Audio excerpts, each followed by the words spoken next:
Hey, I'd like to welcome you to another episode of Mission Matters.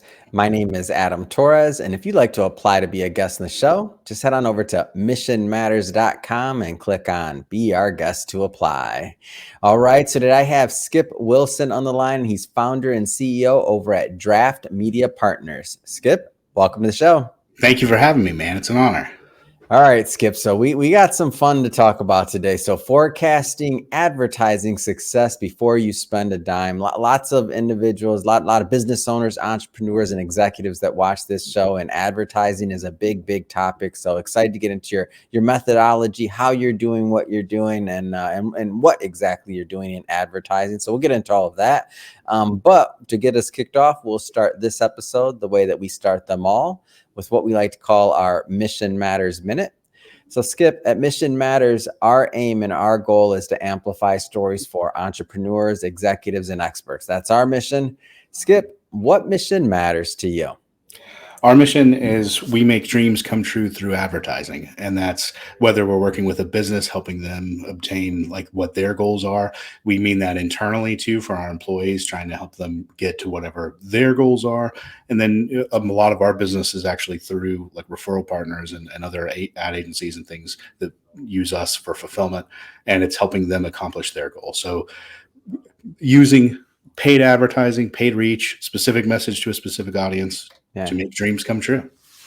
It's awesome. Love bringing business owners and founders on the show to share why they do what they do, how they're doing, and what we can learn from them. So great having you on. And I guess let's just start there. Like, were you always an entrepreneur? Was that always kind of in the cards for you?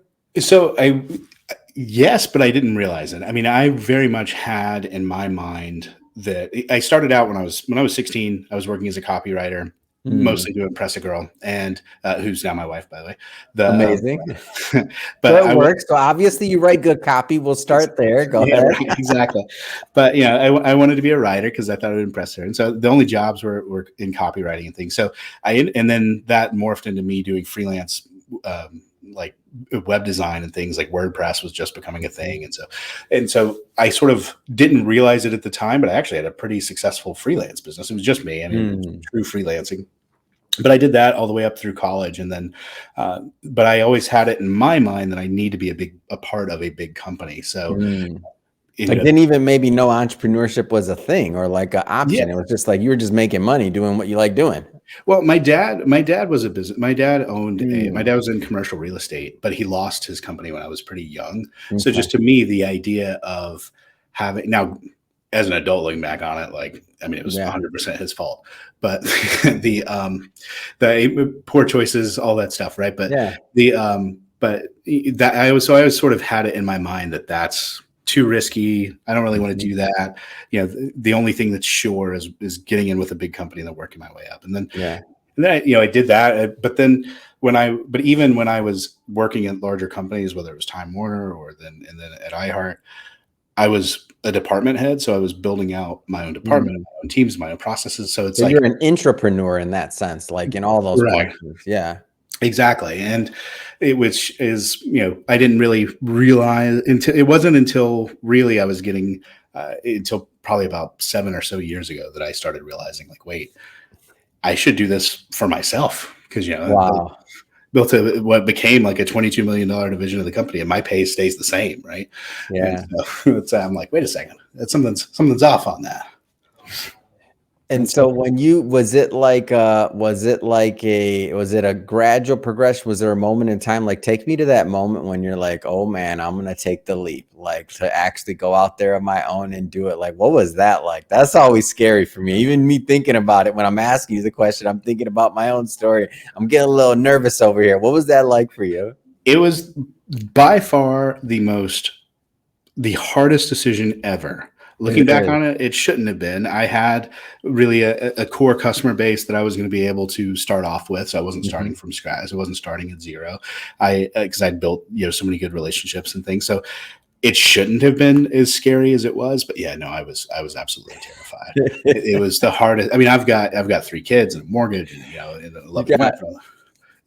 There's some pretty responsibilities to say the least. Exactly. It's not just my life I'm putting on the line, right? Like it's I'm taking a whole team of people down with me if I go down. So it was absolutely terrifying. And what's funny is that I didn't really think the stuff that I thought would be hard ended up being Mhm. easy. Things like taxes and insurance and those types of things were the things that scared me from going out on my own.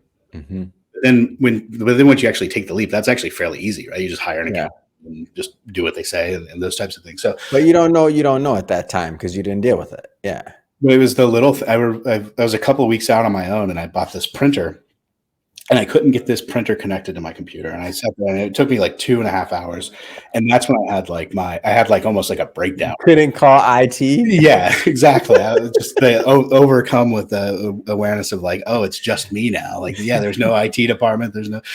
So It did make you great. Did it make you? I went through some similar things like that when I left corporate America, and it made me really like more appreciative of those systems and even the people. Not saying I didn't appreciate them, but I took them for some of them I took for granted. I'll admit it. Like I just Yeah. thought, oh yeah, can you fix this? And people were doing their jobs. Like, but I didn't really understand the value of being able to pick up the phone and do that. So I took it for granted. And then after that, when I was in that same situation, I'm like, oh man, I missed that. Exactly. Yeah, the stuff that's almost annoying as an employee or like funny as an employee, like things like a handbook, like an employee Yeah. handbook. It's like the minute you get that at a job, like that's going straight in the trash, right? You Yeah. never look at it, you never read it. But then when you realize, but then when you're having to build those things and you don't have any of that infrastructure, you're like, oh wow, we actually need to figure out like what happens if there is like an HR complaint. What if like having to do all that stuff, Yeah. all the things that I thought were like silly and dumb. It's like, oh wow, that's actually really important stuff.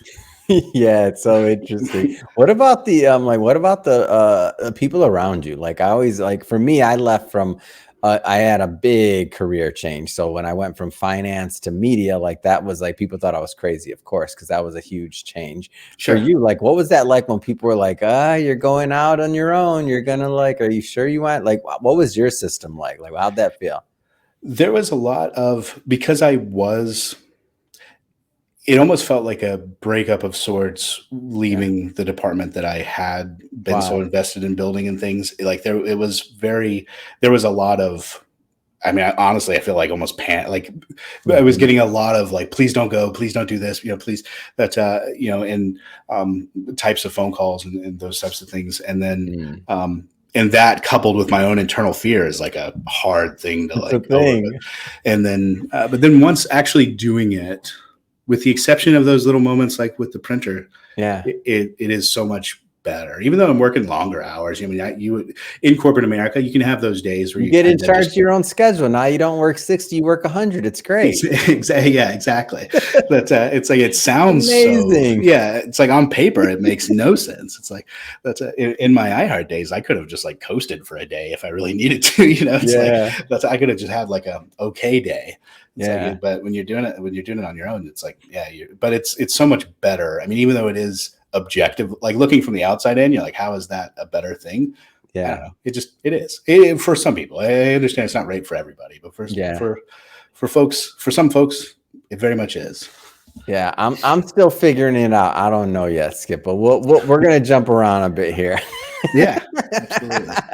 So let's get into advertising. Let's talk some ad talk here. So now you're out on your own. You're thinking about like obviously you mentioned you had some individuals and some clients you wanted to serve even as you were going out on your own. Like talk about the methodology and what you wanted to bring to Draft Media Partners in this concept. Like what made it so special for you to want to go forward with it? So I was going into when I was launching my own business. I was adjacent to what I was doing, and I mean, at iHeart it was very much an advertising, like all Yep. digital advertising. When I started Draft, the goal was actually to create a MarTech. So Hmm. somebody like iHeart would have actually been like was one of our ideal client prospects, Yeah. right? Yeah. And because I had a meeting with my financial advisor a couple of years prior to that, and he put 3 plans in front of me, and he was like, "All right, this plan is like high risk, but will likely produce something like I'm just making up these numbers. I don't remember. Yeah. This one will produce like 12% return. This one's very middle of the road, but is a lot safer. We'll do 7%, and then this one's, whatever." Yeah. And I was like, why doesn't that exist in the advertising world? Because we know like that a landing page should convert at about 3 to 5%. We know that a radio campaign about 1% of the QM should respond to the ad. It's like, we know those objective things. Yeah. Why can't we forecast that? Because we always say advertising is an investment, but unlike most investments, it's kind of when it comes like, hey, if I give you $1 million, what can I get in return? It was always met with like I don't know, an invoice, definitely an invoice. Definitely. And so I just didn't like that answer. And so, after at that point, 15-ish years of giving him essentially that same answer, I was like, I had sort of the poor man's version of it, like my little like spreadsheet of industry averages and those types of things. And I was like, we just need to turn this into a platform, into a software. So if it's a roofing company in Des Moines, Iowa, and they need 50 appointments a month or whatever, it can build out the plan from that. And so that was the original idea, was to create a MarTech media planning software. And then of course no one bought that, and which is okay, because what I didn't realize is that our target audience, media companies, mid-size agencies, fractional CMOs, they don't have any money. And so the last thing they need is to be paying for like another software as a service, right? Interesting. Yeah. And so we pivoted after about 6 months or so. We had to pivot to being, we just kept getting these requests of, hey, you built this plan. That's great. Can you just execute it? Yeah. And so we realized that was actually the bigger opportunity. And so that's when we pivoted to being a ad execution company.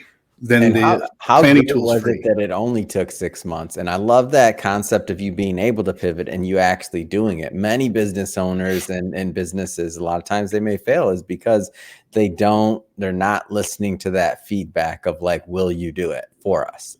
That's sometimes where the biggest gold is for us. I'll give you a quick example. We when we started this, we had no intention of launching shows for other individuals, other podcast hosts. And, at some point we just said yes. And now we've launched over 200 shows. That wasn't even in the plan. That wasn't right. We had no idea we were going to be in that business. And that ends up being one of our most interesting things that I believe we do. Exactly. Yeah. I mean, that's the thing. I was actually kind of trying to get out of the, my goal was to sort of get out of the advertising world. And it turns out that that's actually exactly what was needed, because there's so many ad agencies that are great at coming up with great copy or coming up with great taglines and those types of things, but then they'll forget to check the box that makes sure that it runs in the right market. So it's like you got like all this plan, or something like that. Yeah. The actual execution was where everything was falling off. And so, but that's the kind of insight you don't get until you do start and you just listen to the feedback that you get. I mean, it's the same thing with an ad campaign too.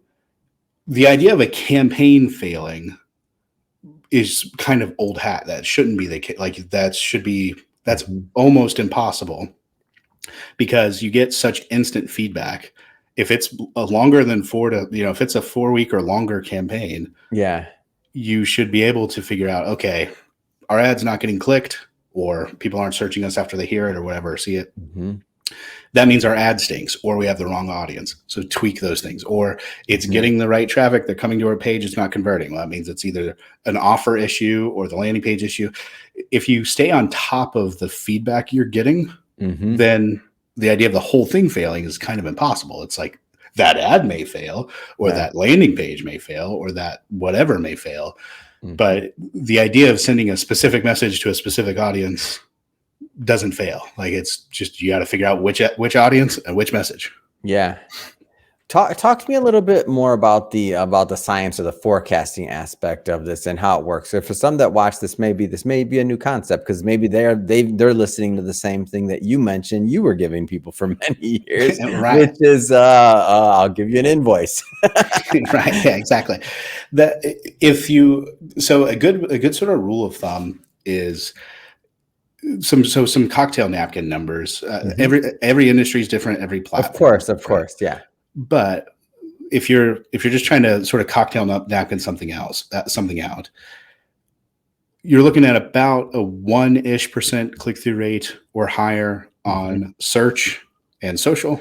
You're looking at about a 0.1% in display, and then you're looking at about a 5% conversion once they come to your site. The other media also has those same metrics, but that's a little bit more complicated. It's like Yeah. percent of reach, response, and stuff. So most people listening to this will just keep it digital for right now because digital is easier.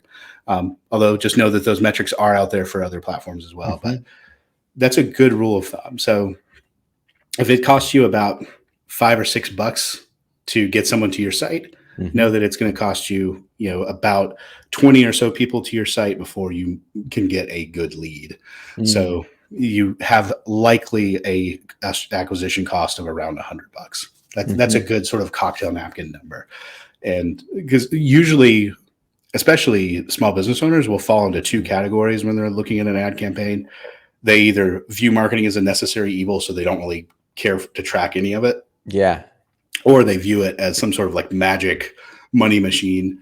And They so just they have think to they just got to pull the right lever on the right campaign, and everything's going to be fixed. exactly. If they spend This is $1,000, not Vegas, people. yeah, exactly. If you spend $1,000, you're not going to get 1,000 good leads, and that's there's not a platform that can do that, right? So you want to make sure that math works within your industry. And so one of the things you mentioned was platforms and keeping it digital. Talk about just the types of different advertising that you're doing, like just like platforms, things like that. Yeah. So, I mean, Draft, we focus just on paid media. So there are some things that I won't talk about, things like SEO, search engine optimization, which is just basically showing up organically when someone searches you, and those types of things, more guerrilla marketing tactics and things that you have less direct control on. Paid advertising is like a light switch. Like you can turn it on and you're instantly if it's Google, you're at the top of the page or not. And then you turn it off and it's like you never existed. And so there's good and bad to that. But everything with us is paid media. So when we talk about paid advertising, it's radio, television, print. That's sort of the traditional media. Then you've got outdoor, which is everything from park benches to the backs of buses to Times Square billboards, right? And then there's what's called OTT, or over the top television, which is things like Hulu ads, Prime Video ads, all of those things. And then there's display ads, social ads, and search. And then there's direct mail, which is anything you might get like in the mailbox. Yeah. So that's, and then Draft, you cover all of those? We do. Wow. And that comes from listening to, we didn't originally. Yeah. My personal experience, most of my background, and most of our even at the 3-employee level at our first sort of core team, we were pretty much only digital because that was all of our expertise. Yeah. But because I really wanted to build, once we pivoted to being an ad fulfillment company, I wanted to be purely platform agnostic. In other words, I wanted to be able to say, oh, okay, you're wanting to get this anti-smoking campaign out, then you really need traditional TV, traditional radio, and Spotify advertising, podcast. I wanted to be able to offer those solutions without a preference for one over the other. That's great. That's not easy, by the way. That's great. Yeah, we structured we really, in our sort of second year, going into our second year, structured our mergers and acquisitions to build that out. So we find a really great direct mail company, buy them. We find a really great media buyer, bring those people into ours. So that was how we were able to sort of build out those verticals. Yeah, that's great. That's because now you're not, because sometimes if you go to a direct mail company and you ask them what's the best answer for their campaign, nothing against direct mail, by the way, anybody watching, I'm a fan. But what's probably the tool they're going to offer you for your campaign? It's going to be direct mail if that's all they got, right? Exactly. And I also wanted it to be where our own incentives were equally spread. So we priced everything out so that our profit margin is the same across all platforms. Wow. Because that's pretty fair too, because it doesn't have to be. Yeah, exactly. Usually there is like one sort of like, for example, if it's a TV ad, if it's a production agency, they're making way more on video production than anything else. So of course they recommend video tactics, right? And whether that's right for the client or not. Well, and in fairness to them, it's not even like it's It's just that that's what they're trained on, It's right? not even a conscious decision. If Correct. that's the tool they're used to, not necessarily. If that's the tool that they're trained in, they came up in, they know like the back of their hand. Well, of course they're going to recommend what they know the best because that's what they Exactly. feel is going to be the best. They don't know the whole industry. That's why I think Draft is so unique, is by being able to have expertise in all these different like areas. You kind of get, I don't know if I should use the word a fair shake, but you're going to get a better view on possibly what's going to make the most sense. Like that's pretty cool to me. Yeah, we do. I mean, the plans are built by algorithms within the industry and within past Mhm. learning. So because of that, it kind of takes like the now every time a person will, like whoever the account manager is on that Sure. account will make sure that it makes sense. But for the Of most course. part, if it's a dentist in Philadelphia or whatever, Mhm. it's building the best plan in that market for that industry, and it doesn't care which of those products it is. Yeah. And then we figure out, okay, this has got some of this in it. So, hey, you're doing our media buying for this, or hey, this has got some of Mm. this in it. So it's Facebook, and so it's so we divvy it out internally Yeah. so that because not everybody's an expert at everything. I still Of pretty course. much keep to digital, but Mhm. in terms of the actual execution stuff. But Mhm. our robots don't. Our robots don't care. Exactly.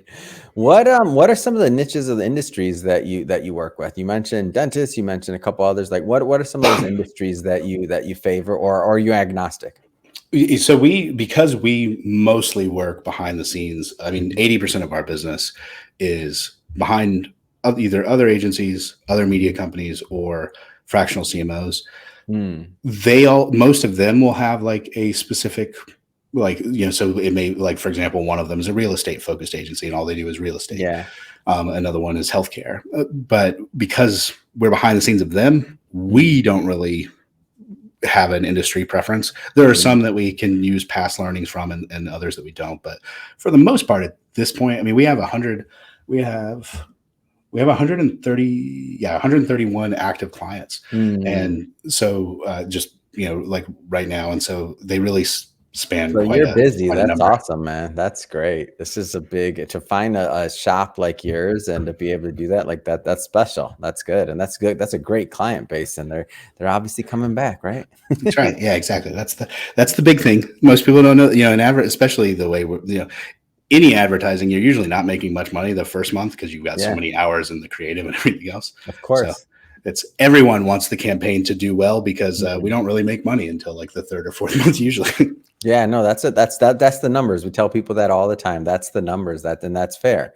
And that's just the way the industry's set up. That being said, I'm curious. So you started in Martech. Obviously, there's a lot of different techs out there, and otherwise, what's interesting to you? And because you just have a unique vantage point. You came from obviously very large companies like iHeart. You've been doing copywriting since you were writing your wife love letters or your girlfriend Right. in the beginning, and you're trying to Exactly. learn how to write so you could woo her. Great, you won there too. Now you got a Right. great agency doing well. What interests you in terms of like what's out there? It could be technology, it could be delivery, whatever. Like, what interests you right now in advertising? What's exciting? One of the things that this doesn't sound exciting, but it's exciting for like us as a business. But one of the things that I think is particularly interesting is that about 8 years ago, one of the biggest problems is where there were massive layoffs in Mm, the advertising space. So you had companies that had maybe a team of 30 people in the marketing department were yeah. getting shrunk down to like 6 or 7 people, Yeah, right? that doesn't sound interesting or exciting. No, I'm just joking. When you go, But yeah. and Well, what's exciting? A lot of people were laid off. laid Okay, off. Hey, thanks, it's great. Skip. No, I'm just kidding. Like what? Like No, write me a letter on that question. No, go ahead. and that stunk, and that was bad. Of That was an course. objectively bad thing. Um, but what came out of that was that you had one, a team of 5 people that are still having to do the jobs of 30 Of people, course, right? of course. Yeah.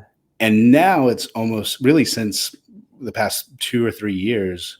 Now there's that same group of 5 or 6 people is now working for multiple companies. So it's Mm, not even one company is one team is stressed working with one company. It's one team working that's stressed doing the job of what would have been like 150 people because it's like 3 or 4 different wow. businesses. And I think that's a trend that's going to continue in the industry. Yeah. And why that's exciting to me. even though it doesn't sound like it's exciting. Why that's exciting to me is that that's going to force a lot of automations and that a lot of innovations and automations. Part of that will be, I think, directly beneficial to companies like ours. I mean, that's part of what structured how we are, is we can help alleviate some of those pains. Yeah. But so that's nice from a business standpoint. But I think it also too, marketing is very much an art. Like there's a lot of art to marketing. Advertising really isn't. It really is more of a objective science. And I think by having such small teams, it's going to force a lot of that objectivity, because it's just going to require so many things to be automated. Yeah. That is exciting, and the winners ultimately are the business owners and the people that are doing great work. So the people that do approach it as a science, like the industry's gonna skew more and more to individuals that think just like yourself, which will obviously be a win, like for you and your business, exactly, and for the business owners that work with you. I mean, so it's win-win. Yeah. Exactly. It's good for everyone. While it may mean that some folks are having to wear multiple hats and those things, and there's goods and bads. That's life now, as far as I'm concerned. After the pandemic, if you're not wearing more than one hat, then I don't know. Yeah, exactly. Then you're at risk, is what I say. You're at risk if you don't have another hat on. I don't care how long you've been at a place. That's exactly right. Yeah, it's going to cause folks to have different, varying skill sets and varying connections, and there's a certain amount of freedom to that too that I think will come for the individuals. So in other words, there will be more people working from home and those things. So it's all good stuff. Yeah, I agree with that. Well, Skip, what's next, man? What's next for you? What's next for the company? You're growing, you're doing great work. What's next?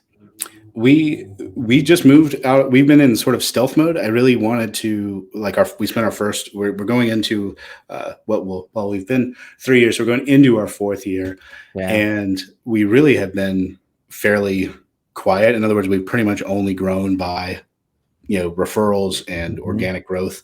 And so we are sort of just now letting the world know we exist. Things like this podcast. Yeah. That we're only a couple of months into sort of making our presence known. And so that is the big, that's the big shift for us. Even our website and those types of things, everything's been sort of we knew we needed a site.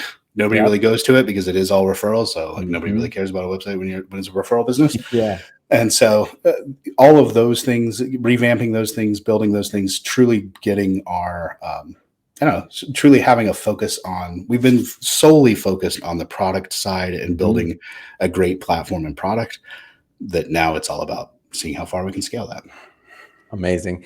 And if somebody's listening to this and they want to follow up, they want to learn more about Draft, what's the best way for them to do that, Skip? You can, info at draftmediapartners.com or info at draftadvertising.com. Same email, same place. Start out there. We do our that planning platform, our business center, all of that stuff is, we don't charge for any of that. So feel free to use that. Build plans in it. You can request plans. We'll build plans for you. And there's no charge for any of that unless you decide to run the campaign through us, which obviously that's the goal for us, is that you'll say, yes, do it. But we'll build the plan and anything for free. Man, that's great, Skip. And for everybody watching or listening to this, we'll put all that information in the show notes. And speaking of the audience, if this is your first time with Mission Matters and you haven't hit the subscribe or follow button yet, this is your invitation. Hit that button, because this is a daily show each and every day. We're bringing you new thought leaders, new business owners, new executives, and we don't want you to miss a thing. So again, hit those buttons. And Skip, this has been so much fun, man. Thanks again for coming on the show, and congrats on all the success. Awesome, man. Thank you.